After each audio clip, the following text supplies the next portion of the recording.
Bismillahirrahmanirrahim. Assalamu alaikum. May peace and blessings be with all of you. Thank you, Imam Majid, for your kind words and continued advocacy and work for survivors of violence. And thank you, Sharik, for trusting us with your story today. Disclosing and sharing your story publicly is never easy, and I'm grateful for your courage.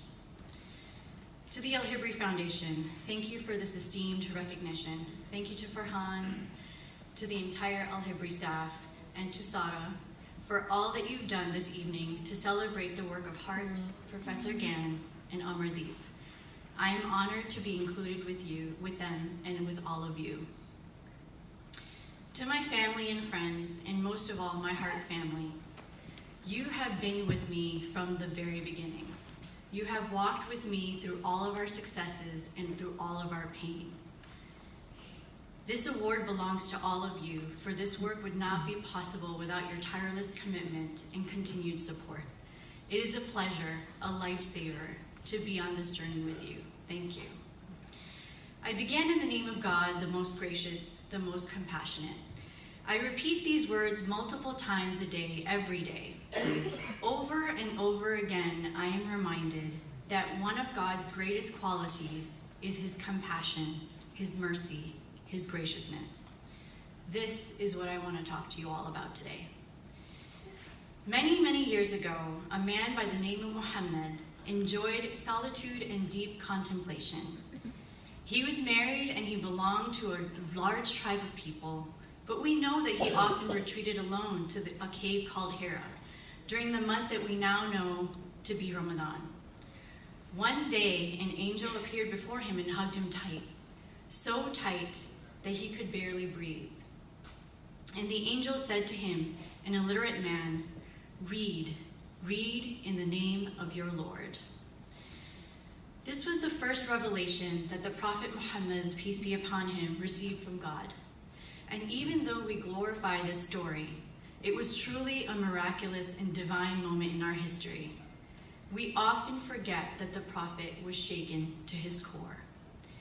And so he ran home to seek comfort in his wife. Khadija, may God be pleased with her, received her shaken husband with compassion and warmth. She held him close and covered up his body as he was shaking. She did not know what was happening, nor had she experienced what he had, but she listened. This is what we in the movement call holding space.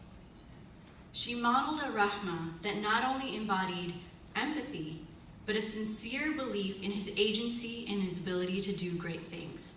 She believed him, even though what he was saying was completely unbelievable. He had no evidence. He had no pictures.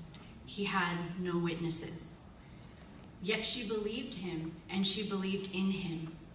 And later, when he was calm, she took him to someone who she believed would be a resource. These timeless religious narratives serve as inspirations for many of us. 8 years ago, I submitted our first grant application for Hart. That same morning, I rushed to the hospital with my 18-month-old baby girl. She had a high fever and could no longer walk. I sat in the hospital room, machines whirring and beeping, feeling completely helpless as I gazed upon my little daughter in the hospital crib. Every moment we had specialists name-dropping terrible diagnoses after terrible diagnoses. She was sedated multiple times and underwent numerous invasive medical exams. Even though I was surrounded by family and friends, I felt completely alone and afraid. I questioned every decision I had to make. Thankfully, my aunt stepped in. She's a gifted pediatrician and equipped me and my husband with the proper medical language that we needed to advocate for our daughter. And most of all, she taught me to believe in myself and listen to my gut. And thankfully I did. We discharged our daughter after a 5-day hospital stay and took her home to recover.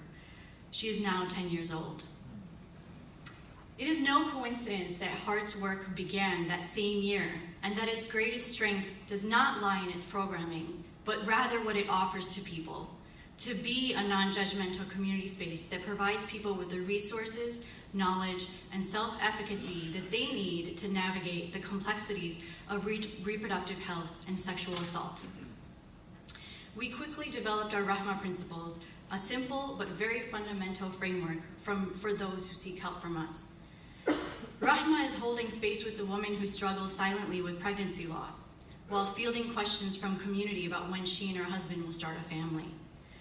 RAHMA is listening and offering support and resources to the woman who struggles being intimate with her partner because she experienced debilitating pelvic pain.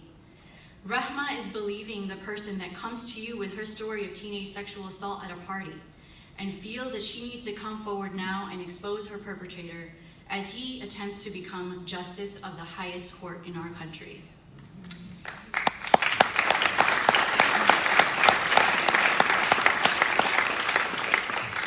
It is something that we all in this room have practiced with our loved ones as they share with us their stories that are far too common, yet remain to be spoken.